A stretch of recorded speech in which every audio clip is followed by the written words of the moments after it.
익숙한 것들과의 결별이라는 제목으로 말씀을 나누고자 합니다. 20세기의 가장 중요한 핵심 키워드 중에 하나는 변화입니다.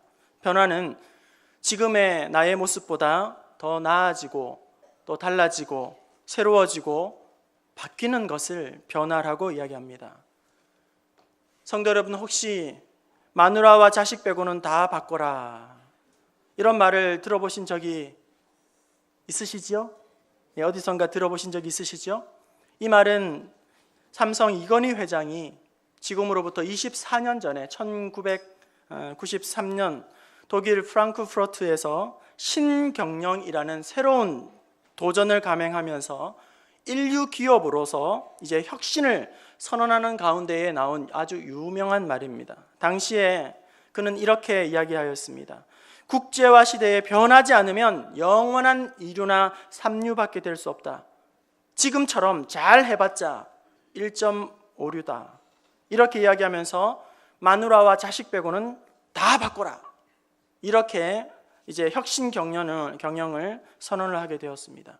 여러분, 현재 삼성이 세계 100대 기업 중에 브랜드 파워 가치가 몇인지 혹시 아십니까?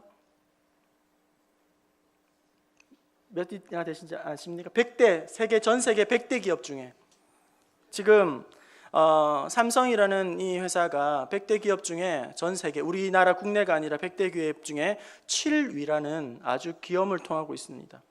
여러분 잘 아시는 바와 같이 나이키가 18위, 그리고 현대가 35위, 소니가 58위, 이런 것들 생각하면 이 삼성이 전 세계 100대 기업 브랜드 파워 가치가 7위라는 것은 아주 대단한 그런 업적이 아닐 수 없습니다.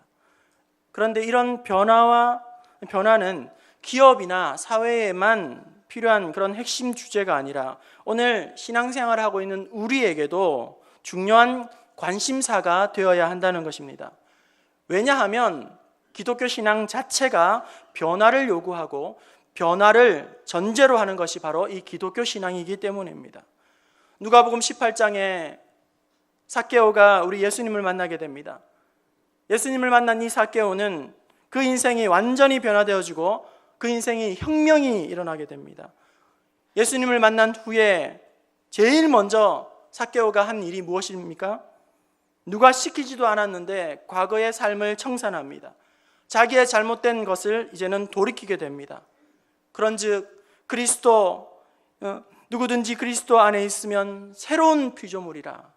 이전 것은 지나갔으니 보라 새 것이 되었도다. 하나님을 인격적으로 만난 사람은 예외 없이, 한 사람도 예외 없이 새로운 변화가 시작되게 되는 것입니다. 새로운 신분과 새로운 인격과 삶의 변화가 일어나게 되고 새로운 가치에 눈을 뜨게 되고 삶의 모든 것이 새로운 안목으로 다가오게 되는 것입니다. 오늘 저와 여러분에게도 변화는 중요합니다. 변화는 필요합니다. 왜일까요? 변화를 통해서 우리는 날마다 새로워질 수가 있는 것입니다. 변화를 통해서 우리는 형식과 타성을 벗어 던질 수가 있습니다. 변화를 통해서 날마다 우리는 성장하고 성숙해가고 발전할 수 있기 때문입니다. 그런데 성도 여러분, 문제는 변화가 중요한 것도 알겠고 변화가 필요한 것도 알겠고 변화가 주는 유익도 알겠고 변화가 좋은 것인지 잘 알겠지만 문제는 변화가 말처럼 그렇게 호락호락하게 되지 않는다는 거예요. 변화가 그렇게 가볍고 간단한 문제가 아니라는 것입니다. 변화하기 위해서는 여간 힘들고 버겁고 어려운 것이 아닙니다. 왜 이렇게 변화가 힘든 것일까요? 변화를 하기 위해서는 고통이 따르기 때문입니다. 변화에는 불편하기 때문입니다. 변화를 위해서는 엄청난 에너지가 거기에 소모되기 때문입니다.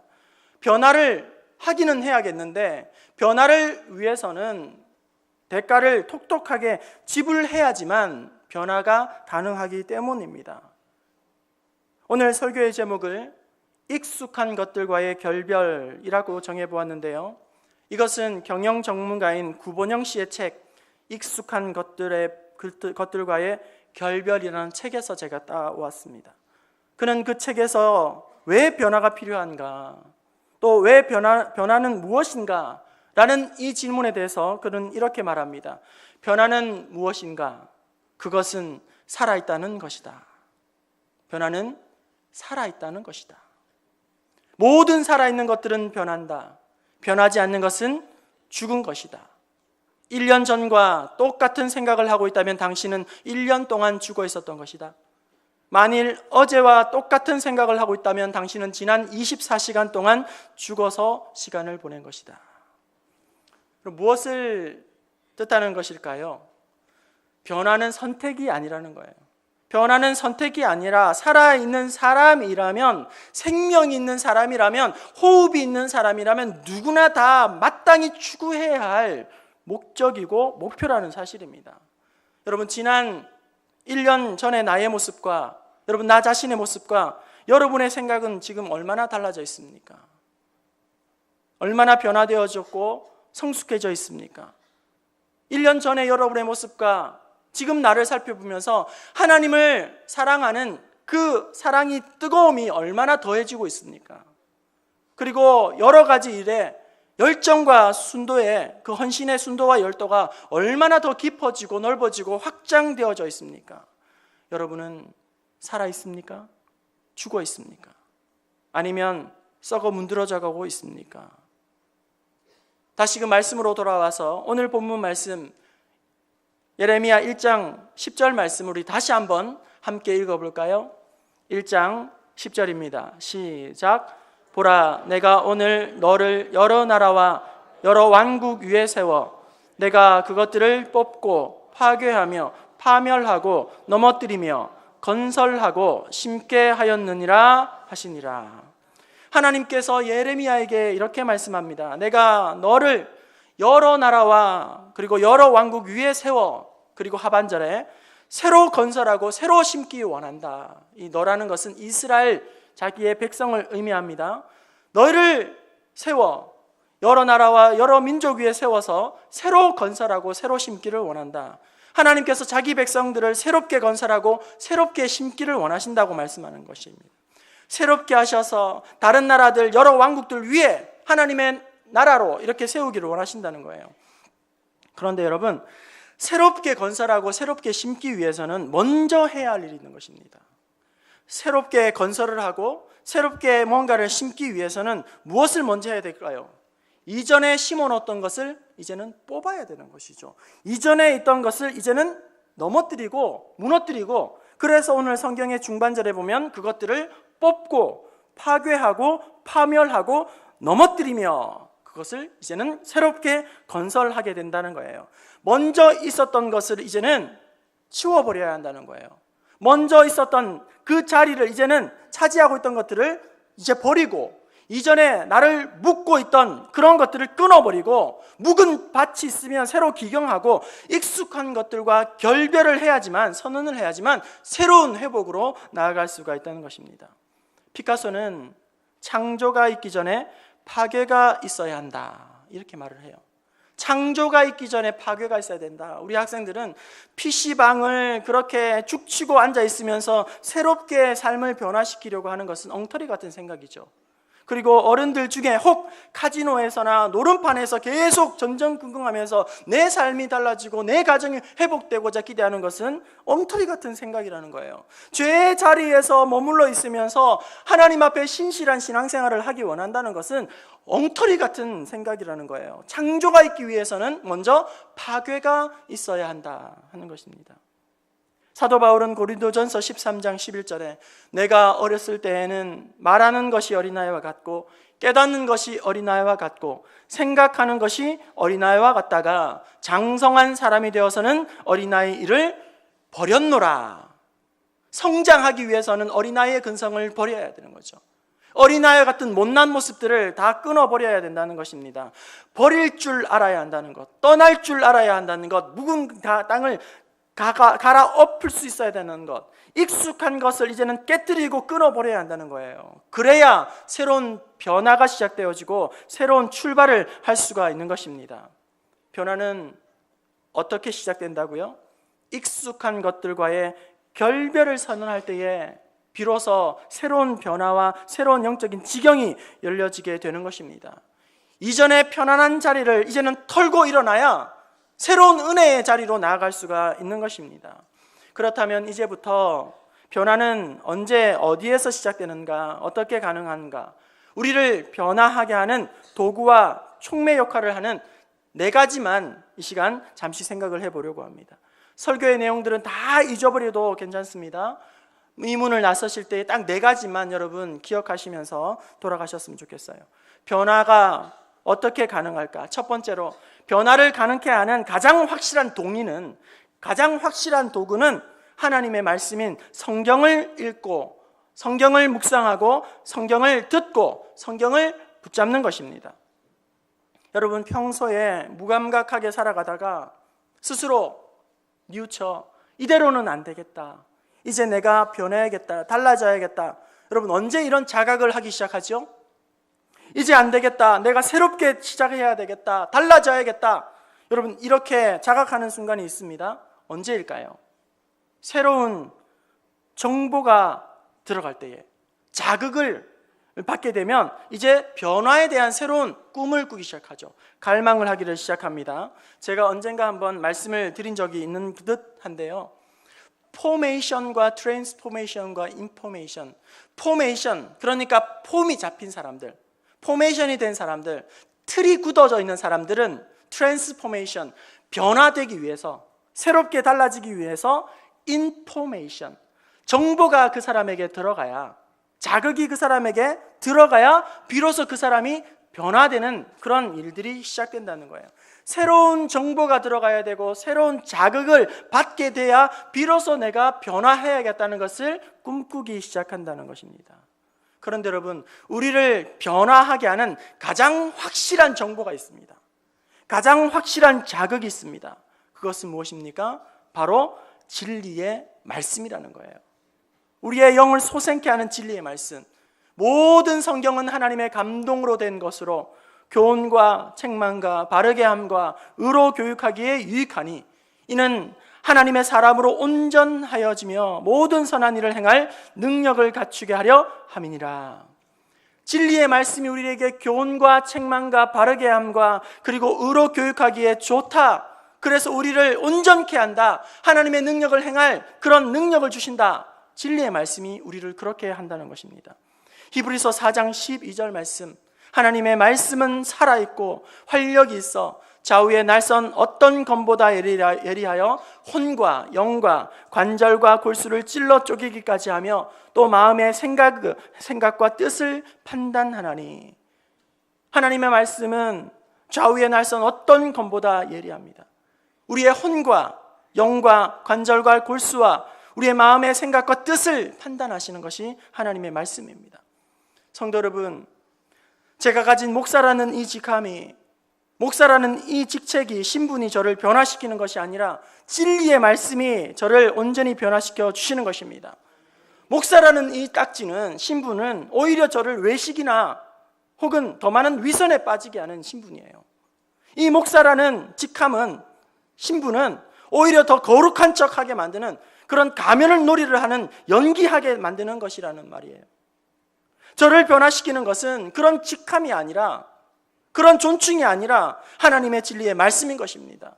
고비고비마다 나를 붙들어주고 흔들리지 않고 영적인 표대를 향하여 전진하도록 만드는 것은 목사라는 딱지가 아니라 바로 진리의 말씀이 나를 사로잡아 하나님의 말씀 앞에 굴복해 할 때에 그렇게 나를 새롭게 하나님은 빚어가시는 것입니다. 성도 여러분, 하나님의 말씀을 사랑할 수 있기를 바랍니다. 말씀을 더욱 가까이 하실 수 있기를 바랍니다. 말씀을 즐거워할 수 있기를 바랍니다. 2018년도 매일 매 시간을 여러분 말씀으로 열어가시기를 바랍니다. 그렇게 되면 하루하루가 새롭고 신선하게 여러분에게 아름답게 열매 맺어지게 하실 줄로 믿습니다. 첫 번째 변화를 가능케 하는 동의는 하나님의 말씀이에요. 두 번째로, 어떻게 하면 우리는 변화가 가능합니까? 우리의 지각을, 우리의 생각을 다스리고 훈련할 때에 변화가 시작되는 것입니다. 변화에서 가장 중요한 것은 우리의 생각입니다. 에머스는 생각이 열쇠다 이렇게 말합니다. 혹자는 행복과 불행이 생각에 달려있다 이렇게 말합니다. 또한 생각은 미래를 창조하는 재료이다 이렇게 말합니다. 그러니까 우리의 생각을 가지고, 생각이라는 재료를 가지고 내일의 행복한 미래를 만들 수 있고, 아니면 내일의 불행한 미래를 우리는 열어갈 수도 있다는 거예요. 잘 아는 유명한 말이 있지 않습니까? 사무엘 스마일즈가 한 말, 생각을 심으면 행동을 거두고, 행동을 심으면 습관을 거두고, 습관을 심으면 성품을 거두고, 성품을 심으면 운명을 거둔다. 여러분, 제가 제일 좋아하는 말이 있는데요, 한번 따라서 해보실까요? 습관이 바뀌기 전까지는 아무것도 바뀐 것이 아닙니다. 조금 잘한다고 바뀐 것이 아니에요. 조금 열심히 한다고 되는 것 같죠? 아닙니다. 습관이 되고 체질이 되기 전에는 그것이 결코 나를 바꾼 것이 아닙니다. 여러분, 변화는 어떻게 가능할까요? 모든 변화의 중심에는, 변화의 뿌리에는 우리의 생각이 있습니다. 변화의 출발점은 생각으로부터 출발합니다. 성숙한 사람은 생각이 성숙한 사람이고, 성숙한 사람은 생각이 부지런한 사람이에요. 어리석고 미련한 사람은 생각이 미련하고 미숙한 사람이고 게으른 사람인 것입니다. 여러분, 여러분의 둘러싸인 환경을 변화시키기 전에, 여러분의 가정을 변화시키기 전에, 세상을 변화시키기 전에 여러분의 생각을 먼저 변화시킬 수 있기를 바랍니다. 우리의 대부분의 실패는 생각의 실패에서 비롯된 것입니다.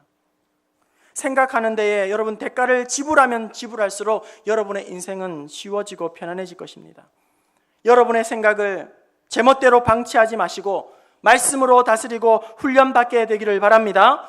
수없이 떠오르고 스쳐 지나가는 생각들을 방목하지 마시고 그 생각들을 사로잡아 하나님 앞에 굴복시킬 수 있기를 바랍니다. 생각을 훈련하고 또 관리하라는 것입니다. 세 번째로, 변화는 어떻게 가능할까요? 거룩한 불만족을 가질 때에 비로소 변화는 시작되게 된다는 것이죠. 변화와 성장을 방해하는 가장 치명적인 장애물이 있습니다. 변화는 하고 싶지만 변화하지 않도록 만드는 그런 걸림돌이 아주 있습니다. 그것은 바로 만족하는 마음이에요. 만족하는 마음. 인간은 현재에 만족하게 되면 달라지지 않습니다. 변화하려고 시도하지 않습니다. 이 정도면 됐다, 이 정도면 만족한다, 이만하면 그만이다, 이렇게 생각하는 순간 더 이상 성장도 변화도 성숙도 물 건너가게 되는 것이죠. 이만하면 됐다, 이 정도면 만족한다, 주일날 예배 간신히 드리는데 그것으로 나는 만족한다, 더 이상 성장하지 못하는 거예요. 성숙할 수 없는 것이죠. 그렇게 만족하는 순간 이제는 위기가 시작되어지고 쇠퇴의 길에 빠지게 되고 내리막길 인생을 살아가게 됩니다.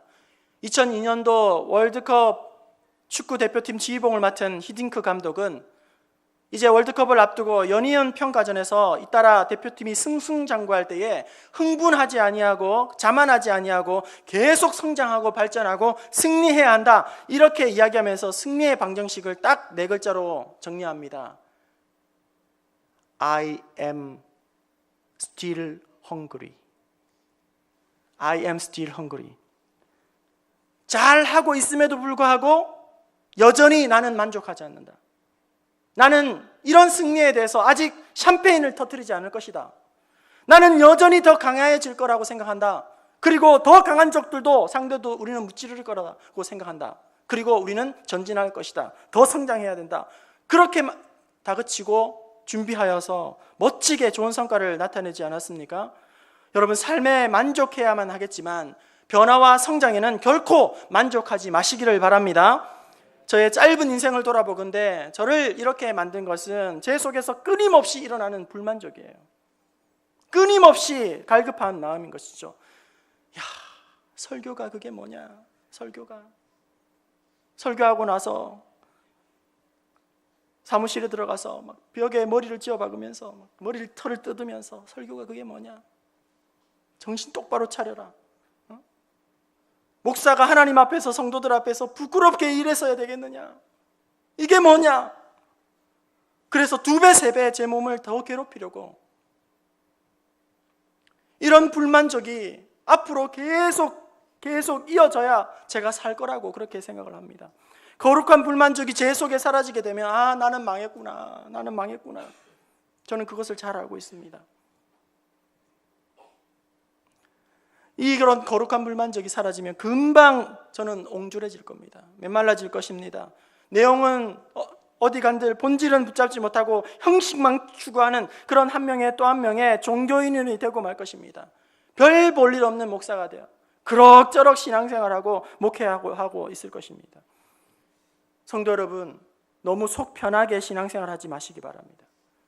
너무 부담 없이 편하게 신앙생활하지 마시고 아무런 문제 없는 양, 사람인 양 신앙생활하지 마시고 오늘 내가 너무나도 무감각하고 무덤덤하게 무성의하게 드리는 이 예배 현장을 보면서 아픈 마음을 가지고 새로울 것이라는 거는 더 이상 없는 나의 직장과 일터와 캠퍼스를 바라보면서 거룩한 불만족을 가져보시고 조금씩 알게 모르게 무너지는 나의 가정과 그리고 나의 가족들을 보면서 안타까운 심령으로 하나님 앞에 엎드리지 아니하고는 견딜 수 없는 그런 안타까운 심령으로 기도하시고 나의 영적인 상태 동화되어져 가고 세상에 짝하여 물들어져 가는 이런 묻어지는 경건을 바라보면서 견딜 수 없는 찔림과 아픔으로 불만족으로 하나님 앞에 여러분 나아갈 수 있기를 바랍니다.